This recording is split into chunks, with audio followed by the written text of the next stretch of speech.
Посланието на филипјаните е писмо кое што апостолот Павле го напишал додека се наоѓал во затвор во градот Рим.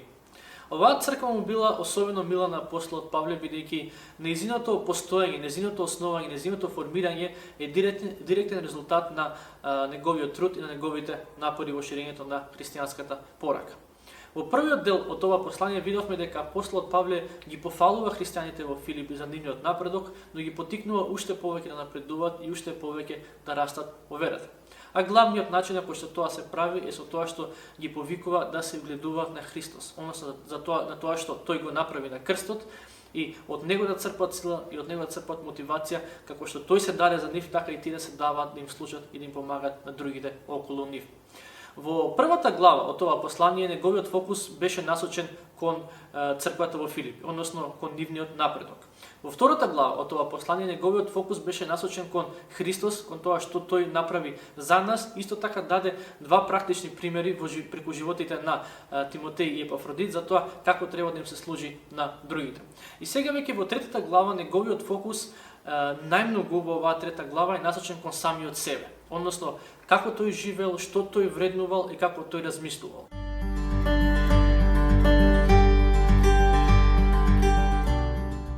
Третата глава од ова послание започнува со повикот на апостолот Павле кон радост. Трета глава, први стих вели вака: На крај, браќа мои и сестри мои, радувајте се во Господ. Не заборавете дека станува збор за човек кој што се наоѓа во затвор. И тој човек кој што се наоѓа во затвор и пишува на група луѓе кои што се во прогонство. И пишува на група луѓе кои што имаат притисоци од надворешниот свет поради нивната вера, но исто така како што ќе видиме понатаму се соочуваат со притисоци и со опозиција во самата црква. И иако повикот кон радост може би изгледа безумен на прв поглед, сепак радоста, иако ова послание е напишано од затвор, радоста е главната тема на ова послание. Ова послание зборува за радост повеќе од било која друга новозаветна книга. Малце е чудно можеби, но сепак Павле вели возможно е. Независно од тоа какви околности се наоѓате, возможно е да се радувате во Бог. Вториот стих е многу интересен, бидејќи наведом на прв поглед изгледа дека нема никаква поврзана со првиот. А вториот стих вели вака: Пазите се од кучињата, пазите се од злите работници, пазите се од лажното обрежување. Чекај, Павле, каква врска има радоста со тоа да се пазиме од кучиња, од зли работници или пак лажно обрежување? Но јас верувам дека има поврзаност. И еве што се случувало во црквата во Филипи. Да, црквата во Филипи била под напад од надворешниот свет. Се соочувала со опозиција и со прогонство. Но истовремено црквата во Филипи била на некој начин нападната и од внатре, односно од оние луѓе кои што Павле ги нарекува кучиња или зли работници. Станува збор за лажни учители. Црквата во Филипи се соочувала покрај опозицијата од надвор, се соочувала и со опозиција од натре. Опозиција во вид на лажни учења. Луѓе кои што дошле во црквата, луѓе кои што не сме 100% сигурни, ја рекол 99,9% сигурни, имале еврејско потекло и дошле во црквата и им викале на христијаните: да, вие поверувавте во Христос, да, вие велите дека го имате спасението на вашите души, но ви недостасува една многу важна работа. А тоа е образованието. Се додека вие не го извршите тоа образување, вашата вера нема да му биде целосно прифатлива на Бог. Така да, ако го извршите образувањето, тогаш Бог ќе биде целосно задоволен со вас и Бог целосно ќе ве прифати. И јас денес ќе речам: фала му на Бог што тие не биле во право. Фала му на Бог што не мора да извршиме образување за нашата вера да му биде целосно мила и прифатлива на Бог. Она што апостолот Павле сакал, верувам дека сакал да им го порача на христијаните во Филипи е следното: внимавајте кого слушате. Бидејќи во тоа време се појавило нешто што, ако со денешни термини би можеле да го наречеме христијански фейк ньюс, односно лажни вести во однос на тоа како Бог не гледа и како Бог, кој е Божјиот став кон самите нас. И од такво нешто треба да се пазиме и ние денес, бидејќи во тоа време главната идеја на овие лажни учители кои што Павле ги нарекува кучиња е дека Бог не прифаќа не само врз основа на тоа што Христос го направи на крстот за нас, туку Бог не прифаќа врз основа на тоа што на некој начин ние го правиме како резултат на послушност кон Него. И навистина е многу опасна таа идеја. Значи, целата Библија не повикува на послушност кон Бог и тоа што Он го рекол, но не како начин да се придобие Божјата љубов или пак Божјата благонаклонност, туку како резултат од придобивањето на Божјата љубов и благонаклонност. Значи, идејата на овие лажни учители во тоа време е да Бог ве прифаќа врз основа на тоа што Христос го направи на крстот, бидејќи вие верувате во тоа, но исто така треба да додадете нешто плюс на Христос за Божјото прифаќање да биде целосно. И затоа Павле во 3 стих вели: зашто вистинското обрежување сме ние кои служиме со Божјиот дух и се фалиме во Христос Исус и не се надеваме на телото. Со други збори, она што Павле го вели, нашата надеж за прифатеност пред Бог не лежи во тоа што ние можеме да го направиме, туку во тоа што Христос веќе го има направено за нас. И опасноста за нас денеска не е во тоа дека некој ќе дојде и ќе ни каже дека треба да извршиме обрежување, туку денеска истото тоа учење зема некоја друга форма. Односно, еве како тоа би можело да изгледа денеска во наши услови. Например, Бог ме прифаќа повеќе и Бог ме сака повеќе затоа што секојдневно читам Библијата. Или Бог ме прифаќа и ме сака повеќе затоа што јас одам редовно во црква, или пак затоа што давам доброволен прилог, односно давам пари во црква и така натаму.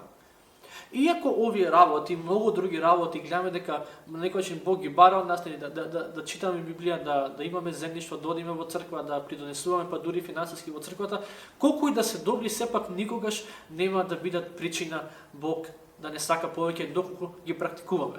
Бидејќи доколку тоа е вистина, тогаш на некој начин тоа би значило дека нивото на Божјата љубов кон нас би зависело од нашето однесување. Значи, пак ќе кажам, овие работи се добри. Библијата не повикува на тие работи, не повикува на тие на многу други работи, на молитва, на читање, на давање, на служење, на помагање на другите, сето тоа. И сето тоа е добро и треба да го правиме. Но никогаш не треба да го правиме со помисла, јас го правам ова и сега веќе на Бог ќе сум малце поомилен од тие што не го прават. Односно, Бог ќе ме сака мене повеќе од тие што не ги прават овие работи кои што јас ги правам моментално. Значи, овие работи колку и да се важни и кога ги правиме, нема да го натераат Бог да не сака повеќе. Овие работи колку и да се важни, а не ги правиме, тоа нема да го натера Бог да не сака помалку од тоа што веќе Бог не сака. Бидејќи не заборавете, Бог ја покажа нашата љубовта кон нас уште многу одамна, уште пред да бидеме родени, уште пред да почнеме да ги правиме овие работи. А таа љубов беше покажана на крстот на Голгота. Или како што вели апостолот Павле во едно друго послание, во едно друго писмо до друга црква, Бог ја покажа својата љубов кон нас уште додека бевме грешни, уште додека бевме негови непријатели. Значи, ако Бог толку многу не засака уште тогаш, и тоа е врвот на некој начин на љубовта, она што Бог го направи за нас на Голгота. Што и да направиме, ние не можеме да го потикнеме Бог да рече: еве ти уште повеќе љубов, јас те сакам уште повеќе, јас те прифаќам уште повеќе. Бидејќи таа Божја љубов и таа Божја прифатеност во нашите животи е преку она што Христос го направи за нас на Голгота. И што и да направиме ние, тоа може само да биде резултат од тоа дека ние сме сватили дека сме прифатени во Божите очи, а не причина Бог да не прифати или пак да не сака повеќе од тоа што веќе тој го прави. Некој од вас можеби се уште ќе праша: добро, каква е врската помеѓу радоста и лажните учења, односно лажните учители? И има врска помеѓу овие две нешта. И Павле не за џабе ги поврзува и пишува во првиот стих за радоста, во вториот стих веќе пишува за лажните учења. Бидејќи лажните учења го имаат потенцијалот да влијат врз нашата радост. Како? Во првиот век во црквата во Филипи тоа било со тоа што христијаните биле во искушение да поверуваат во идејата дека треба да направат нешто плюс за Бог да ги сака повеќе, за Бог да ги прифати повеќе. Денеска искушението е тоа што го спомнав пред малку. Дека ние би направиле нешто кое што би го натерало Бог да не сака повеќе, да не прифати повеќе. И ако живееме со таа лажна идеја, ако живеам со идејата дека ако јас правам некои работи во моето секојдневие, дека тоа ќе го натера Бог да ме прифати повеќе, ќе има ден кога нема да го направам едно од тие нешта. И тој ден ќе биде денот кога ќе мојата радост нема да биде на исто ниво како претходните денови. Зошто? Бидејќи ако сметам дека Божјото прифаќање и љубов кон мене зависи од тоа колку ја читам Библија, дента кога ќе заборавам или можеби ќе се речам немам време или сум премногу уморен да го правам тоа, ќе биде денот кога речам: денеска Бог помалку ме сака, денеска Бог помалку ме прифаќа, и тоа ќе влие врз мојата радост. И затоа Павле вели: радувајте се, ама и пазете кого слушате. Пазете со какви учења се храните. И тоа важи и за нас денес, во црквата иако кога сме во црквата и би рекол дури кога сме сега дома во карантин. Бидејќи верувам дека принципот е ист. Пред се нацелува се однесува на учења кои што се однесуваат на Бог и на учења кои што се однесуваат на тоа како Бог не прифаќа и сето тоа, но исто така ова важи и за учења кои што се однесуваат на ситуација во која што сега моментално се наоѓаме, бидејќи сега сме во карантин, имаме повеќе време да читаме вести, да читаме артикли, да читаме написи на интернет и денеска на интернет се што кружи, имате секакви вести, имате секакви написи. И во зависност од тоа што читаме, во зависност од тоа и нашата радост ќе биде на повисоко или пак на пониско ниво. Јас верувам дека тоа стварно е така. Бидејќи ако постојано се храниме со некои артикли, со некој напис, со некои вести кои што само го хранат стравот во нас и прават да бидеме се повеќе во паника, тогаш нашата радост секогаш ќе биде на пониско ниво. Од друга страна, ако се храниме со она што е правилно, со она што е вистиното, тогаш нашата радост ќе биде поголема и поголема. Затоа да внимаваме што е тоа што го читаме. Прецеднаце, реков, овој принцип важи за учењата кои што се распространети во црквата, но исто така верувам дека можеме да го искористиме во вакви времиња. Да внимаваме што е тоа што го читаме, да внимаваме кои се луѓето кои што ги слушаме, кои се луѓето кои што ги читаме, бидејќи врз основа на тоа што го читаме, нашата радост или ќе биде повисока нашата радост или ќе биде пониска, односно нивото на нашата радост. Во контекст на учењата кои што се појавиле во црквата во Филипи, односно идејата дека оно што го правиме ние ќе заслужи Божјата љубов и Божјата прифатеност. Апостолот Павле во 4 до 6 стих набројува неколку нешта кои што тој ги поселил во неговиот живот и на некој начин како да сака да каже јас ги имам овие нешта и верувате дека не се толку важни како што тие лажни учители велат дека се.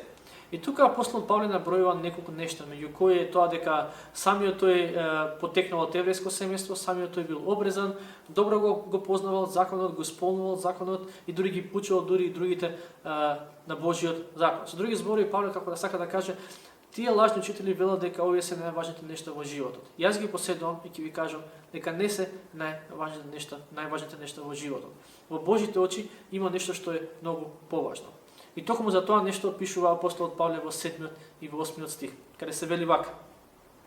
Но тоа што ми беше некогаш придобивка, го сметав за загуба поради Христос. И уште повеќе, сметам дека се е загуба во однос на преважното познавање на Христос Исус, мојот Господ, заради кого загубив се и се сметам за загуба, за да го придобијам Христос.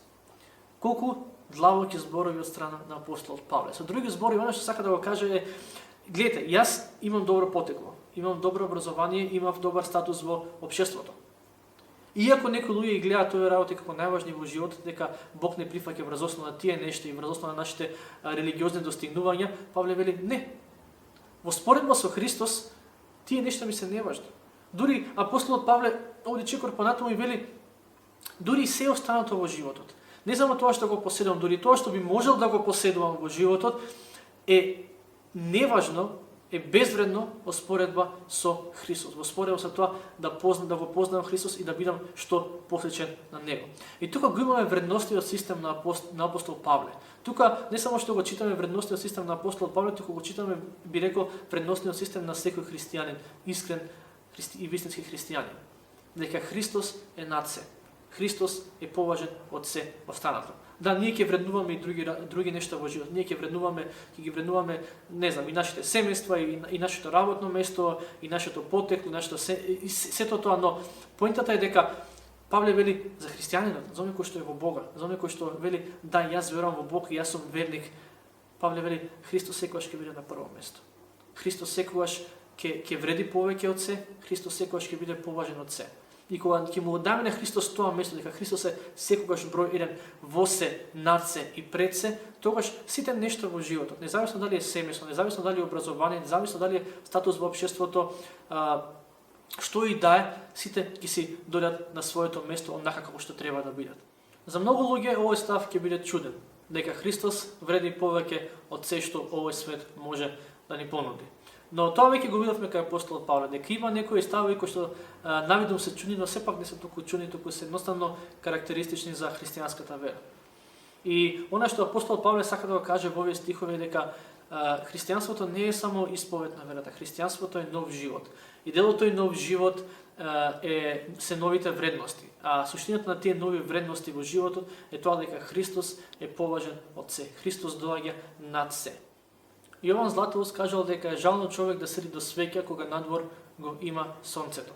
И во контекст на се ова што апостолот Павле го пишува во однос на вредностите, би можеле да кажеме дека секој оној кој што вреднува било што повеќе од Христос се задоволува со светлината на свеќата, а надвор има светлината на сонцето, кој што е самиот Христос. И оно што апостолот Павле го вели во овие стихови на некој начин е, јас ги поседам овие нешта, добро потекло, добро образование и така натаму, но не ми се најважни во животот. Она што ми е најважно е самиот Христос. И тоа е добро да се потсети на тоа дека Павле не вели дека ништо во овој живот не вреди. Она што Павле сака да го каже дека Христос е повреден од се и не мора да дозволам било што од овие нешта да ми биде на врвот на мојата листа на вредности. Бидејќи нема ништо грешно во тоа да вреднуваме нешто од овој живот. Грешното, би рекол дека библиски може да аргументираме, е кога тие нешта, кога созданието ни е над Создателот.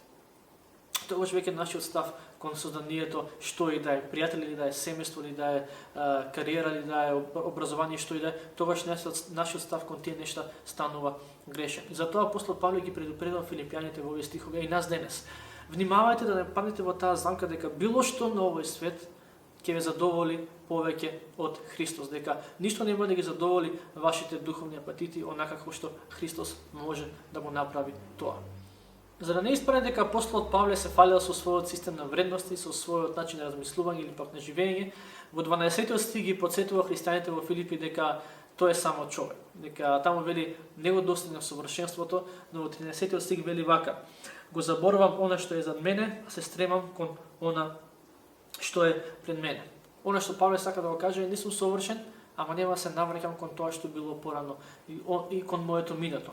И кога во 4 до 6 стих апостолот Павле ги набројува нештата кои што ги поседувал, добро потекло, добро образование, добар статус во општеството, покрај другото спомнува дека е прогонил од црквата. И тоа на некој начин е како исповед на неговиот грев, дека тој навистина пред да биде христијанин, пред да стане апостол, тој бил гонител на црквата. И во овие стихови Павле вели: да, сето тоа е дел од моето минато, но искрено нема да се замарам со тоа што било. Туку на кој што сакам да го насочам моето внимание тоа што е и тоа што може да биде. Во овие стихови на некој начин Павле како да сака да каже: не сум тоа што треба да бидам, ама не сум тоа што бев. И сега моето внимание нема да го насочам на тоа што бев, туку на тоа што може да бидам во Христос, на негој на потенцијалот кој што го имам во Христос. И тоа е вистина не само за Павле, туку и за нас, дека секој еден од нас има минато. И кога велам секој од нас има минато, мислам дека на тоа дека секој од нас има грешно минато. Но истовремено оние кои што се во Христос, секој еден од нас има потенцијал во Христос. И прашањето е на што ќе се фокусираме, на што ќе го насочиме нашето внимание. Дали на падовите и грешките од минатото или пак на потенцијалот кој што го имаме во Исус Христос. Тозар со право има напишано: еден од најстарите трикови на ѓаволот е оној кога ги потикнува светиите да погледнат назад на тоа какви биле порано.